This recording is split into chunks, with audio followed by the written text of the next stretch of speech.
My jealous mother ruined the wedding dress my grandmother had kept for 55 years, just because my grandmother wanted to give it to me instead of my sister. I thought the worst thing that could happen on your wedding day was cold feet or a rainy forecast. But for me, it was walking into my childhood bedroom, just hours before I was supposed to walk down the aisle, and finding my mother and sister standing there, scissors in hand, having just systematically destroyed my grandmother's priceless wedding dress. It wasn't an accident, it was an act of pure, venomous jealousy. And that's when I knew, beyond a shadow of a doubt, that some family ties are meant to be severed. For as long as I can remember, I was the girl in the background, the one who barely registered. My older sister, 3 years my senior, was my mother's sun, moon, and stars. Every breath she took, every mediocre accomplishment she stumbled into, was met with a chorus of praise that echoed through our house. Meanwhile, I could bring home a report card filled with straight A's, an award for being top of my class, and get nothing more than a distracted nod.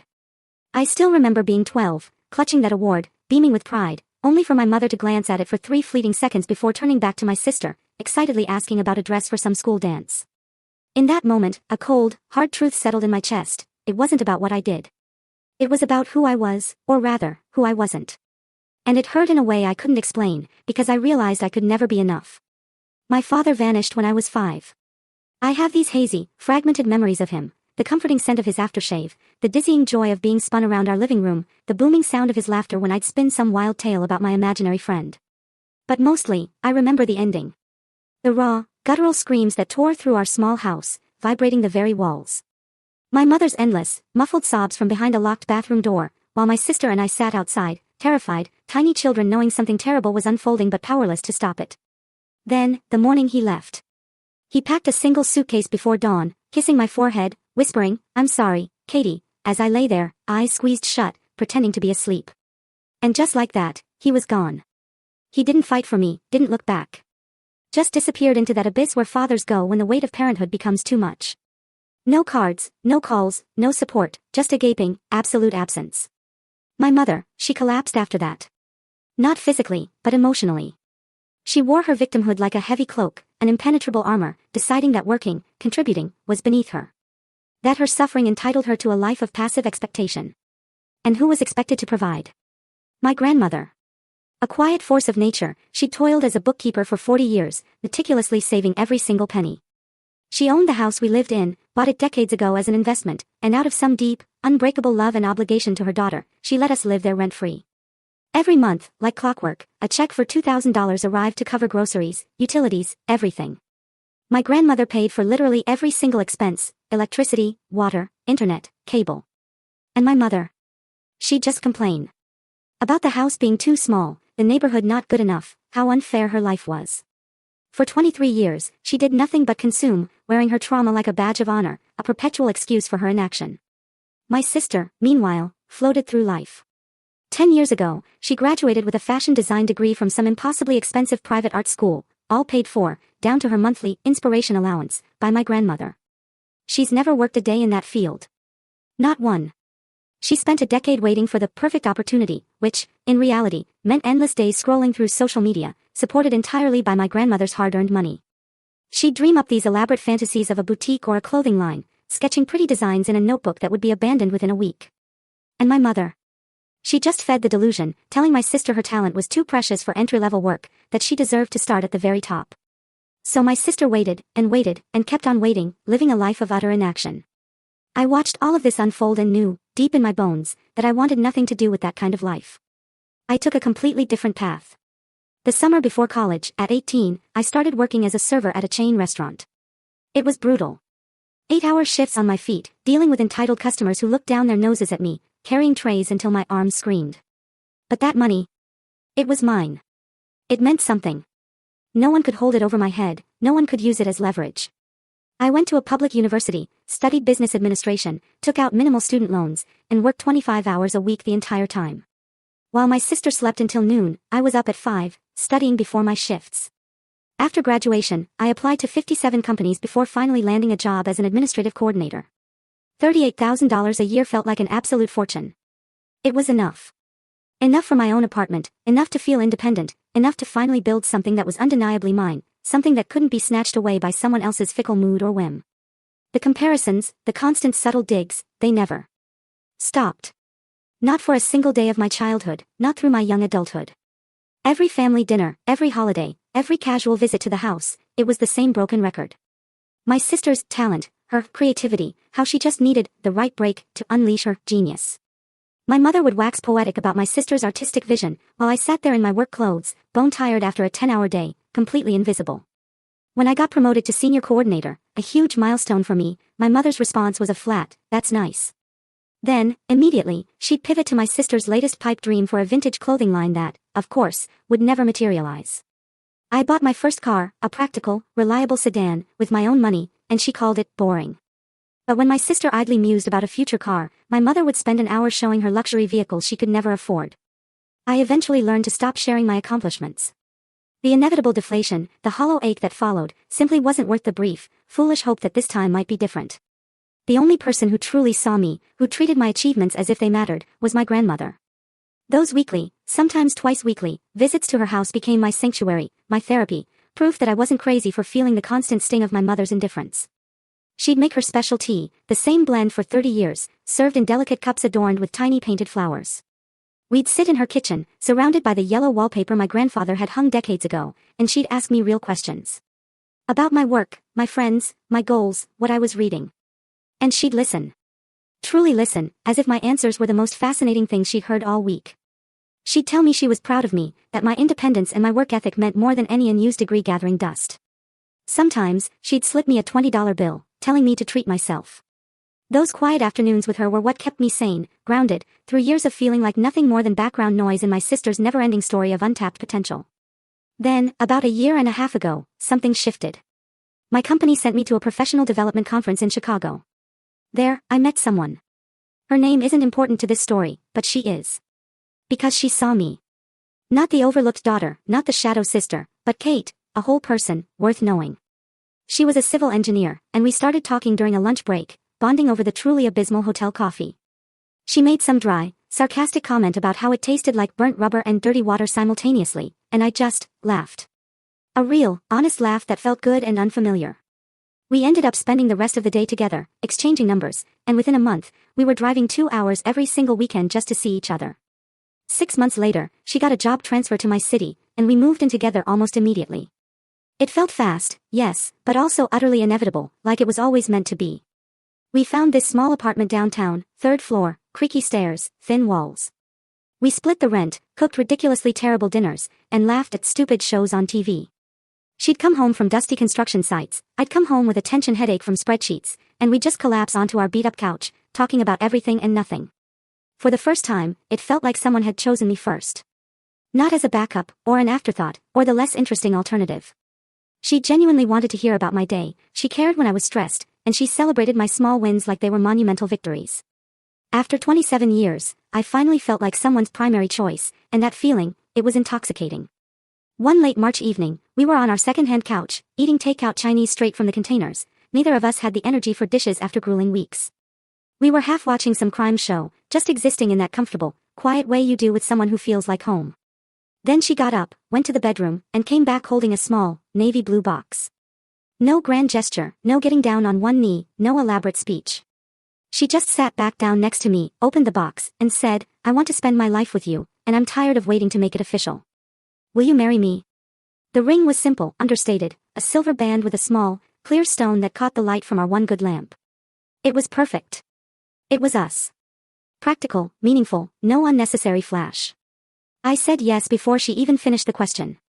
We just sat there, crying and laughing, spilling rice and orange chicken everywhere because neither of us could hold our containers steady. We stayed up until 3 in the morning, making plans, talking about our wedding, where we'd live, kids, all the big conversations we'd been dancing around. For the first time in my life, I was planning a future that was entirely mine, with someone who wanted to build it with me, as an equal partner. I felt like I was glowing from the inside out. The very next day, still buzzing with a joy I'd never known, I drove to the house. My grandmother's house, though my mother and sister lived there as if they'd earned every square inch. I found them in the living room, immersed in some reality show about wealthy people screaming at each other, a fitting backdrop for their own self-absorbed world. My heart pounded with a mix of nerves and exhilaration. I held up my left hand, the simple ring gleaming in the morning light, and choked out, "We're engaged." She proposed last night. My mother spared the ring a 2-second glance, not even pausing the TV. "Oh, that's a small stone," she drawled, her voice laced with thinly veiled disdain. Are you sure she can afford to get married if she could only buy that? The word struck me like a physical blow, a cold slap across the face. Before I could even register the pain, my sister erupted in laughter. Not a gentle chuckle, but a full-throated, dismissive laugh, as if I'd just delivered the punchline to the world's most pathetic joke. When I get married, she preened, my ring will be at least 2 carats, maybe 3. And my wedding? It'll be something out of a magazine. People will talk about it for years. My mother, now fully engaged, set down her coffee mug, giving my sister the kind of rapt attention she'd never once offered me. Your sister's wedding will be the event of the decade, she affirmed, beaming. We'll rent a historic mansion, the best caterers, a custom designer dress. Absolutely spectacular. I stood there, my hands still foolishly suspended in the air, listening to them dissect my sister's imaginary fairy tale. My joy, that luminous feeling from the night before, rapidly drained away, replaced by the familiar, crushing weight I'd carried my entire childhood. It was like a cold stone settling in my chest. The old, familiar ache of being utterly overlooked, even in my own moment of triumph, washed over me. I couldn't speak. I just turned, walked out, and drove straight to my grandmother's house. It was 9 in the morning on a Saturday. I hadn't called, but when my grandmother opened her door, still in her bathrobe and reading glasses, she took one look at my face and simply pulled me inside. No questions, just instant understanding. When I showed her the ring, she cried. Actual tears streamed down her face. She took my hand, examining the simple band as if it were the most precious jewel she'd ever seen, exclaiming over the delicate stone, the craftsmanship. She hugged me so tight I could barely breathe, repeating, my beautiful girl, I'm so happy for you. This is wonderful. Tell me everything. For 3 blissful hours, we sat in her kitchen. She made tea and cookies, and I told her everything, about meeting my fiancé, falling in love, our dreams. She listened, rapt, as if my story was the most fascinating tale she'd ever heard. She asked about our timeline, our budget, what kind of ceremony we envisioned. When I mentioned wanting something vintage-inspired, elegant but not too formal, her face lit up with an almost childlike excitement. That's when she told me about the dress. She disappeared into her bedroom and returned with a garment bag I'd never seen. Inside was her own wedding dress, from 55 years ago. It was breathtaking, cream-colored lace, delicate details, a timeless 60s silhouette. She held it up, her eyes shining. I've been saving this for someone special, she whispered. I think it was always meant to be yours. I tried it on right there in her living room, and it fit perfectly. As if it had been made for my body, a miraculous, impossible truth. Standing before her mirror, draped in that history, I felt seen, valued. I felt, finally, like I was the one who got something precious and irreplaceable. My grandmother insisted on contributing to the wedding, writing me a check that made my hands tremble. Combined with our savings, it was enough for a small, beautiful ceremony. Nothing over the top, just a simple, elegant venue with tall windows and hardwood floors, good food, a string quartet, a DJ. I chose white roses and eucalyptus, classic, timeless decorations. Everything was falling into place, exactly how I'd always dreamed. For the first time in my life, something profoundly important was about to happen that was completely, utterly mine. For weeks before the big day, I hand-delivered invitations to my mother and sister. My mother barely looked up from her phone, accepting it with a curt, okay. My sister took hers by the corner, as if it might contaminate her. I already bought a dress for this, she announced, a smirk playing on her lips. It cost $800. I'm going to look amazing. My mother chuckled, you always do, sweetheart. When I hesitantly asked if they would even come, my mother sighed dramatically. Your grandmother asked us to be there, and since she pays for everything we have, I suppose we don't have a choice. That was it. No warmth, no congratulations, just cold obligation and simmering resentment, delivered with casual cruelty. A week before the wedding, my grandmother called. She was coming to stay at the house, her house, as she reminded my mother by merely existing, to help with last-minute preparations. My mother, of course, was furious, complaining loudly to my sister, making sure my grandmother could overhear her through the phone. But there was nothing they could do. It was her house, her money, her right. My grandmother arrived that Wednesday with a small overnight bag and a box of my favorite cookies. She hugged me tightly in the driveway, her eyes twinkling. Only 3 more days until you marry your person. As I helped her carry her things inside, I could feel the laser-like glares of my mother and sister burning into us from the kitchen window. The morning of my wedding day, I left the house at 7, my grandmother by my side, for a blissful day at a salon downtown. Hours melted away as we had our hair styled, makeup applied, nails painted. It felt like a dream, being pampered, made to feel like the best version of myself. The dress, my grandmother's dress, hung safely in my old bedroom, waiting. We'd steamed it carefully the night before, laying it on the bed with tissue paper, a delicate treasure. I kept replaying the moment I'd finally put it on, the lace against my skin, walking down the aisle wrapped in 55 years of love and history. We finished at the salon around 3. Ceremony wasn't until 6, so we had plenty of time. My grandmother drove us back, her voice bubbling with excitement, talking about how beautiful everything would be, how proud my grandfather would have been. We pulled into the driveway, and a surge of pure, unadulterated excitement mixed with nervous anticipation coursed through me. 3 hours. In 3 hours, I'd be married. In 3 hours, everything would be different. I unlocked the front door and my grandmother headed to the kitchen for tea, and I floated upstairs, towards my old bedroom, ready to get dressed. I pushed open the door and froze. My mother and sister stood in the middle of the room. Both of them holding scissors. The floor was a confetti of cream-colored lace, torn strips of fabric, scattered buttons. The garment bag lay in a crumpled heap in the corner, empty.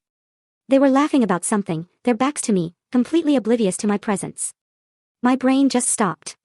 It refused to connect the beautiful, intact dress I'd laid out hours ago with the shredded remains strewn across the floor. Then, my sister turned. Her eyes landed on me. No guilt, no remorse. Just a flash of annoyance that I'd interrupted them. My mother turned too, scissors still clutched in her hand. For one agonizing second, no one spoke. Then, I screamed. A sound I didn't even know my body could produce, a raw, guttural cry of utter despair. I dropped to my knees, frantically clawing at the pieces of lace, searching for something, anything salvageable. But it was all gone. Every single piece. The bodice was cut into ribbons. The skirt, shredded. The delicate, hand-stitched buttons, ripped off and scattered. My hands were shaking so violently I couldn't hold anything steady. My mother started stammering, "It was an accident, Kate. We didn't mean to. The scissors just slipped." But they were both holding scissors. Both of them. And the dress wasn't torn in one place, it had been systematically, deliberately destroyed, cut into irreparable fragments. I looked up at them from the floor, still clutching the remnants of what had been my grandmother's precious dress. "You're both holding scissors." I shrieked, my voice cracking. "How is this an accident?" My sister's face hardened. The pretense dropped. She tossed the scissors to the floor. "You were going to look better than me at your own wedding," she spat, her voice laced with venom, "in some old dress Grandma never even offered me. How is that fair?" My mother crossed her arms, her voice chillingly calm, as if she were simply stating a scientific fact. "Your sister deserves the best, Kate. She always has. You needed to understand your place. You're not the special one. You've never been the special one." I couldn't breathe. Couldn't form words. I just knelt there, surrounded by the physical manifestation of their hatred, while they stood over me, calmly justifying why I deserved this brutal, irreplaceable loss. My entire world tilted on its axis. Then, I heard footsteps in the hallway. My grandmother. She appeared in the doorway, 2 cups of tea in her hands. Her eyes scanned the room, me on the floor, the scattered scissors, the desecrated fabric. The cups slipped from her grasp, shattering on the hardwood, hot tea spreading like a dark stain across the threshold. She walked into the room slowly, as if moving through thick water. She bent down, picked up a single piece of lace, holding it between trembling fingers. Tears streamed silently down her face, but she made no sound. She just stared at that fragment of history, trying to comprehend how something that had survived 55 years could be annihilated in an afternoon. Then, she looked up at my mother. Her voice, when it came, was a razor-sharp whisper I'd never heard her use. "I raised you alone after your father left. I worked 3 jobs to give you everything. I paid for your education, your home, your entire life. And you raised a daughter so full of poison that she destroys irreplaceable family treasures and laughs about it." My mother tried to interrupt, but my grandmother simply held up a hand, silencing her. "Get out of my house. Both of you. Right now." My mother's face went bone white. My sister immediately crumpled, unleashing the kind of performative, manipulative sobs she'd perfected over a lifetime. My grandmother ignored her. "This house is mine. The deed is in my name. You've lived here for free for 28 years, and that ends today. The monthly payments stop immediately. The utility bills are your problem now. And before we ever speak again, you will repay me for the value of what you destroyed. $50,000 for a dress that can never be replaced. $50,000. The number hung in the air, a physical blow. My sister, still sobbing, started begging, claiming she didn't have that kind of money, she'd never have that kind of money. My mother tried a different tactic, calling my grandmother unreasonable, saying it was just an old dress, that family was more important than objects. My grandmother's gaze was unflinching as she looked at her own daughter. "Family," she said, her voice steel, is the only reason I'm not calling the police to have you arrested for destruction of property. Family is the only reason you have 1 hour instead of 10 minutes. But family does not mean you get to torture my granddaughter and destroy my memories without consequences. You made your choice. Now live with it. She turned to me. Kate, we need to go. Now. She grabbed my arm, pulling me up from the floor. I was still clutching pieces of lace, and she gently took them from my hands. Leave them. We can't fix this. She led me down the stairs, my mother and sister's hysterical screams and desperate pleas echoing behind us, promising change that would never come. My grandmother didn't even glance back. She grabbed her purse and keys from the kitchen counter, pushing me toward the front door. We got in her car, and she drove faster than I'd ever seen her drive, a determined blur heading straight downtown. She pulled up abruptly in front of a bridal boutique. Stay with me, she said, her voice firm, we're going to fix this. We practically ran inside. My grandmother, surprisingly composed, explained the situation to the owner, a kind-eyed woman in her 50s with a measuring tape draped around her neck. The owner, without a word, simply looked at me, then at my grandmother, and said, let me see what we have. She disappeared into the back, returning with 3 dresses. The first 2 were wrong, but the third was perfect. Vintage-inspired, cream-colored, with delicate lace sleeves and a simple, elegant silhouette. It wasn't my grandmother's dress, and it never would be. But it was beautiful. It fit. And it was mine. We made it to the venue with exactly 8 minutes to spare. I changed frantically in the bathroom while my grandmother, I later learned, explained everything to my fiancé. I could hear my fiancé's enraged shouts from the hallway, her furious tears, her declarations about calling the police. But my grandmother, ever the calm in my storm, reined her in. Not today, she told her. Today is about Kate, and we are not letting them ruin 1 more second of it. The ceremony started 12 minutes late. Nobody cared. I walked down the aisle on my grandmother's arm, and when I reached the end, my fiancé was there, tears streaming down her face, not of anger now, but pure, overwhelming love. We exchanged vows in front of 60 people, every single one of whom genuinely loved us. My mother and sister weren't there. And honestly, their absence made everything lighter, easier, more real. During the reception, my grandmother delivered a speech that moved everyone to tears. She spoke of watching me grow, of my strength, my fierce independence, how incredibly proud she was to call me her granddaughter. Strangers came up to me, saying they'd never seen a bride look so happy. We danced until midnight, ate cake, drank champagne, and took 1,000 pictures. It wasn't the wedding I'd planned, but it was, in every single way that truly mattered, absolutely perfect. That night, amidst the lingering magic, a profound realization settled over me. Sometimes, the most devastating things that happen can, in their own twisted way, reveal what truly matters most. 3 weeks after the wedding, my grandmother made good on every single word. My mother and sister were living with my aunt, my mother's sister, crammed into a 1-bedroom apartment across town, sharing a pull-out couch. The house deed. It was officially transferred into my name and my wife's name. My wife, I was still getting used to that word, and loving it. The monthly payments from my grandmother stopped. The utilities were shut off and transferred. After decades of never lifting a finger, my mother and sister were finally forced to get jobs. My mother became a cashier at a grocery store, my sister a sales associate at a mall clothing store. They hated it. I know because my aunt, ever the gossip, told my grandmother, who then told me. They complained incessantly about standing all day, about dealing with difficult customers, about how unfair it was that they had to work while I got to live in a house for free. Except, it wasn't free. Not for us. My wife and I paid the utilities. We bought groceries. We maintained the property. We transformed my old bedroom into a home office. We painted the living room a color we both loved. We planted flowers in the front yard, turning it into a vibrant, living space. It became ours in a way it had never truly been theirs, because we poured our energy into it, appreciated it, and never, ever took it for granted. My grandmother visited every Sunday for dinner. The 3 of us would cook together, then sit around the table, talking about our weeks. She'd tell us stories about my grandfather, about their wedding day 55 years ago, about the dress that now only existed in photographs and cherished memories. She never cried about it in front of me, but sometimes, I'd catch her staring at the empty space in her closet where the garment bag once hung, and I knew she was quietly mourning something irretrievable. 2 months after the wedding, they showed up. My mother and sister, knocking on the door. I was working on my laptop in the living room.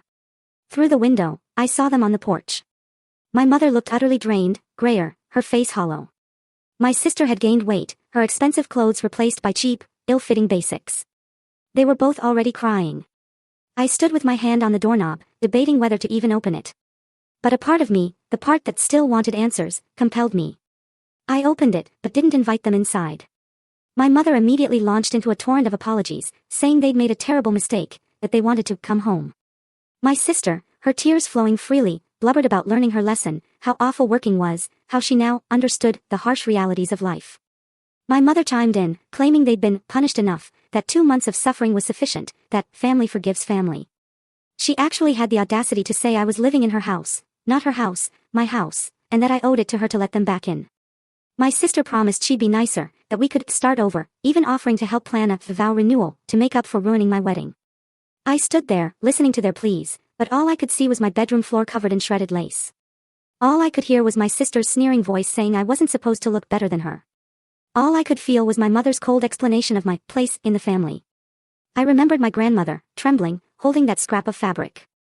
55 years of history, destroyed in under an hour, because they couldn't bear to see me happy. I looked at my mother, then at my sister, and I said one word. No. My sister's face contorted. The tears stopped dead. What do you mean, no? She shrieked. I mean no, I stated, my voice calm, steady. You're not moving back in. You're not coming home. This is my home now, and you're not welcome here. My mother stepped forward, her face darkening. You can't do this, Kate. I'm your mother. You stopped being my mother a long time ago, I countered, the words feeling like a release.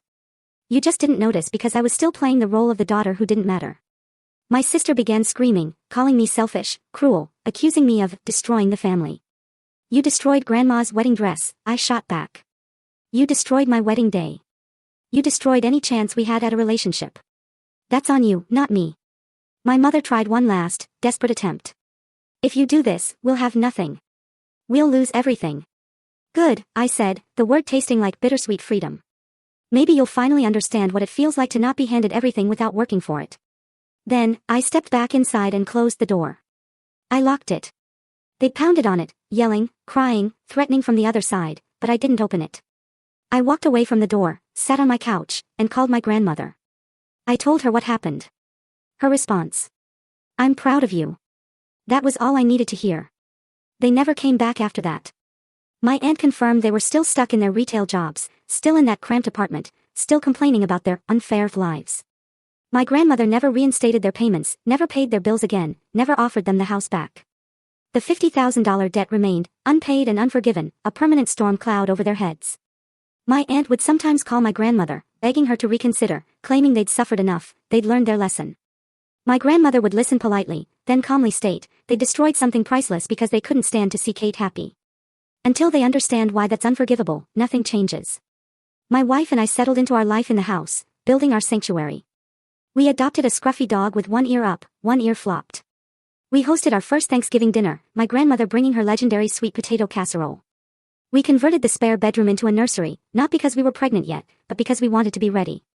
We painted the walls soft yellow, my wife installing a slightly crooked bookshelf she insisted had character. The house filled with our life, our choices, our love. Every day, walking through those rooms, I felt a profound gratitude for the door I'd closed and the life I'd chosen instead. 6 months after the wedding, cleaning out an old closet, I found a small box tucked away. Inside were old photographs, mostly of my sister, always at the center. But at the very bottom, there was one of my grandmother and me. I was about 7, perched on her lap in her kitchen, both of us laughing at something unseen. On the back, in her familiar script, my special girl. I framed it, hung it in the hallway next to my wedding photo. A constant reminder that someone had always seen me, even when everyone else looked right through me. My grandmother started having dinner with us twice a week, bringing ingredients for new recipes. We'd cook, we'd eat, we'd talk. She taught me my grandfather's favorite pot roast, taught my wife the Christmas cookies she'd baked for me every year. She shared stories of her own marriage, the fights, the love, the understanding that nothing is perfect, but some things are worth fighting for. She never mentioned my mother unless I did. And even then, her only comment was, some people never learn that love isn't something you can take for granted. About 14 months after the wedding, my grandmother's health began its gentle decline. Nothing dramatic, just the slow, inevitable fade that comes with being in your 80s. She tired more easily, needed a bit more help. Small things, like where she'd put her keys, would slip from her memory. My wife and I didn't hesitate. We asked her to move in with us. We gave her the master bedroom, it had an attached bathroom, easier for her to navigate. We took the smaller bedroom, didn't think twice about it. She protested, of course, worried about being a burden. But I told her, you spent my entire life making sure I never felt like a burden. It's my turn to return the favor. Having her with us was, truly, the best decision we ever made. She'd sit in the kitchen while I made breakfast, regaling me with stories of my grandfather. In the afternoons, she'd watch game shows, yelling advice at the contestants. She'd help fold laundry, offering surprisingly accurate, unsolicited advice about my marriage. My wife adored her, and the feeling was absolutely mutual. They'd conspire together during card games, cheating blatantly, then insisting it was just luck. The house, our home, felt truly full for the first time. Full of laughter, of unconditional love, the kind of family I'd always craved but never thought I'd have. My mother called once during this time. I still don't know how she got my number, probably through my aunt. No apology. No, how are you? Just, I heard Grandma moved in with you. That's not fair. She's my mother. My voice was steady. She's also the person whose wedding dress you destroyed because you couldn't stand to see me happy. So, no, you don't get access to her just because you share DNA. You're keeping her away from me, she shrieked. No, I corrected, your choices kept her away from you. There's a difference. She hung up. I blocked her number immediately. When I told my grandmother, she simply patted my hand. You did the right thing, she said. Life, our life, continued. Seasons changed. My wife got promoted, I got a raise, started managing a small team. We took my grandmother to the beach, watching her sit with her feet in the sand, smiling at the ocean like she was 20 again. We celebrated her 83rd birthday with a small party in our backyard, just us and a few of her book club friends. She blew out the candles and said, "This is the happiest I've been in years." And I believed her. About 18 months after I'd first closed that door, my sister tried to show up again. I was leaving for work one morning, and there she was, sitting on the porch steps, waiting. She looked awful. Exhausted, defeated, like life had just beaten her down and she had no idea how to get back up. Can we talk? She pleaded. No, I said. Please, I just need 5 minutes. My voice was flat, unyielding. You had 28 years. You used them to treat me like I didn't matter. You don't get 5 more minutes. She started crying then, mumbled an apology. I'm sorry. I looked at her, and the words came out with an unexpected clarity, I don't care. Then I got in my car and drove away, watching her shrink in my rearview mirror until she disappeared. That night, I told my wife and grandmother. My wife asked if I felt bad. No, I said, I feel free. My grandmother smiled. Good. You should. We had dinner together, like always, the three of us around the table, talking about our days, making plans for the weekend. This, I realized, was my family now. Not the people who shared my DNA and made me feel worthless for 30 years. This was real family. People who chose each other, who showed up, who protected each other, who didn't weaponize love or use it as a bargaining chip. This was what I'd been searching for my entire life. And I'd found it by finally closing the door on the people who never deserved to walk through it in the first place. My grandmother lived with us for another 3 precious years. She was there when my wife and I decided we were ready to try for a baby. She was there when we saw those 2 lines on the pregnancy test. She was there when we brought our daughter home from the hospital, holding that tiny bundle with tears streaming down her face, whispering, "She's perfect, just like her mother." She helped us through the sleepless nights, the overwhelming terror of new parenthood, rocking our daughter to sleep with old lullabies I'd never heard, yet felt familiar, like they'd been passed down through generations of women who actually knew how to love. My daughter's first word was "Gamma," close enough to "Grandma" that we all cheered. My grandmother cried with joy. Later that night, she said to me, "I got it right this time. I raised your mother, and I made mistakes that turned her cruel. But I helped raise you, and you turned into someone strong and kind. And now you're raising this little girl, and she's going to be extraordinary." I tried to tell her she didn't make mistakes with my mother, that my mother made her own choices, but I understood what she meant. She'd found a second chance to be truly present in a grandchild's life, and she wasn't wasting a single moment. She passed away quietly one Tuesday morning in her sleep, 3 months after my daughter's 2nd birthday. We found her in her bed, peaceful, as if she'd simply decided it was time. The funeral was small. My wife, our daughter, my grandmother's book club friends, a few neighbors. My mother and sister showed up, uninvited, trying to claim the front row. I asked them to leave. They refused. I called the funeral director, who escorted them out amidst their furious screams about what a terrible daughter I was, how they had a right to be there. I felt nothing. Even at her funeral, they were trying to make it about themselves, trying to claim a grief they hadn't earned. They'd lost her years ago, when they destroyed something precious and laughed about it. They didn't get to mourn her now. My grandmother left everything to me in her will, her savings, investments, jewelry, everything. My mother tried to contest it, arguing that as her daughter, she deserved at least half. The lawyer shut that down immediately, with documentation of the $50,000 debt that had never been repaid, and a letter my grandmother had written specifically for this purpose. In it, she explained exactly why she was leaving everything to me, because I was the only one who'd ever valued her for more than what she could provide financially, the only one who'd shown up without expectations or demands, the granddaughter who'd loved her without conditions. The letter ended with a poignant clarity: Kate is the family I chose. The rest of them are just people I used to know.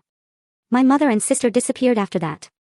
I heard they moved to a different state, still stuck in retail, still barely making ends meet. My aunt stopped calling to advocate for them.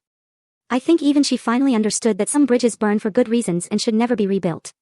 My wife and I used part of my grandmother's inheritance to set up a college fund for our daughter. Another part went towards the trip to Europe we'd always dreamed of.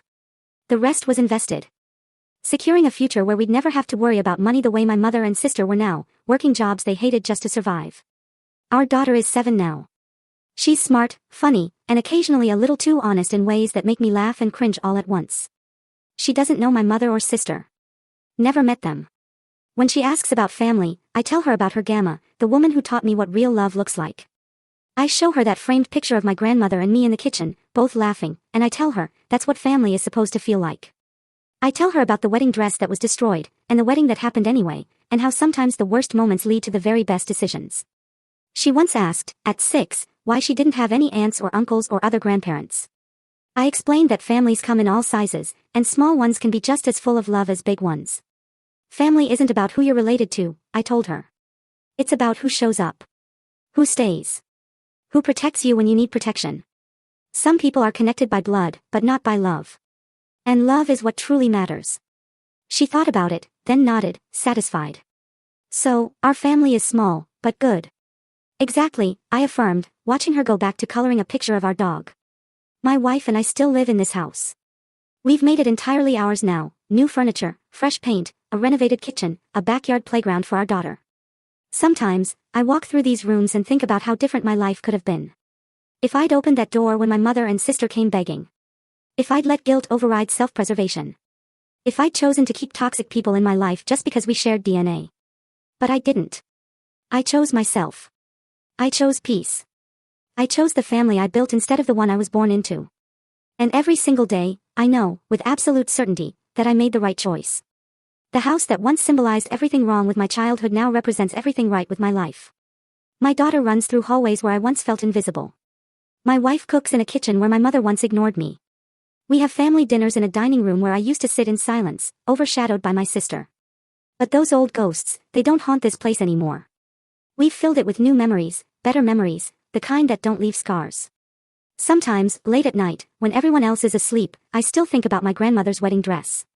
How it survived 55 years, carefully preserved, waiting for the right person, the right moment.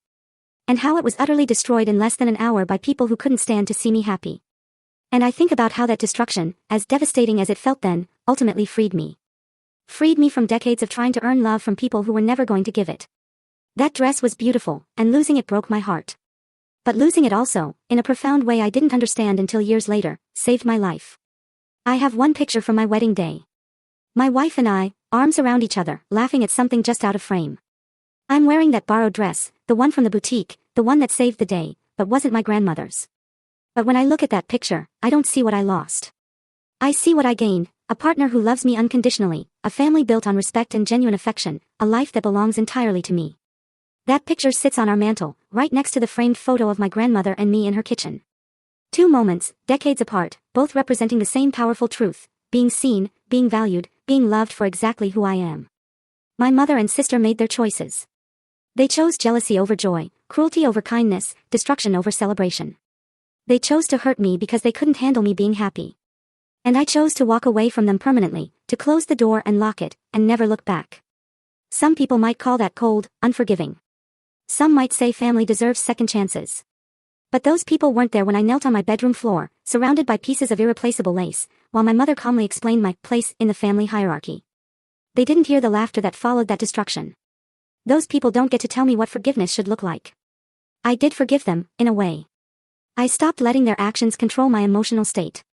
I stopped waiting for an apology that would never come, a change that would never happen. I stopped hoping they'd suddenly realize what they'd done and become different people. But forgiveness doesn't mean reconciliation. It doesn't mean letting them back into my life, or pretending the past didn't happen, or that their choices didn't have consequences.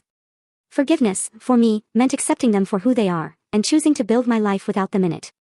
That's not cruelty. That's survival. My daughter will grow up knowing she's loved, valued, and seen. She'll never wonder if she matters, or if she's second best. She'll never stand in a sister's shadow, because she doesn't have a sister. And if she did, I'd make damn sure both of them felt equally important. She'll never experience the particular pain of a parent who dismisses her, or looks right through her. And if anyone ever tries to treat her the way my mother and sister treated me, she'll have parents who will protect her fiercely, and teach her that walking away from toxicity is strength, not weakness. This is my life now. This is the family I chose. This is the peace I fought for, earned, and protect every single day. The door I closed 7 years ago has stayed closed. The people on the other side are living their consequences. And I'm living my best life without them. My grandmother would be proud. My daughter is happy. My wife and I are building something beautiful in the house that once felt like a prison, but now feels profoundly like home. And every single morning when I wake up, I'm grateful for the moment I looked at my mother and sister begging on my doorstep and said the word that changed everything, no. That no was the beginning of everything good in my life. The moment I stopped being the second choice and became just Kate, building a life that protected my peace, instead of preserving relationships that had always been one-sided. I don't hate my mother and sister. Honestly, I don't feel much of anything for them anymore. They're just people I used to know. People who made choices that revealed who they really were. People I decided weren't worth the emotional energy required to maintain a relationship. They showed me exactly who they were on what should have been one of the happiest days of my life. And I believed them. That's not a tragedy. That's clarity. And clarity, even when it hurts, is always better than living in denial. The last time I thought about them seriously, really sat down and considered their situation, was about a year ago. My daughter had asked why some kids at school had big families. With lots of aunts and uncles and cousins, and we just had us.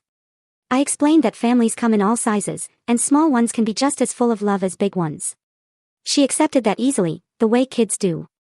But later that night, after she was asleep, I thought about my mother and sister working their retail jobs, living their small lives, paying for decades of cruelty and laziness with daily doses of reality. I wondered if they ever thought about the dress they destroyed. I wondered if they ever connected their current situation with that moment of vindictive jealousy. I wondered if they'd learned anything at all.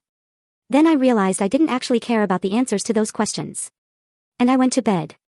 That's what freedom feels like. Not the dramatic moment of slamming a door, or the satisfying speech about consequences. Freedom is waking up every day and genuinely not caring what happens to the people who spent decades making you feel worthless.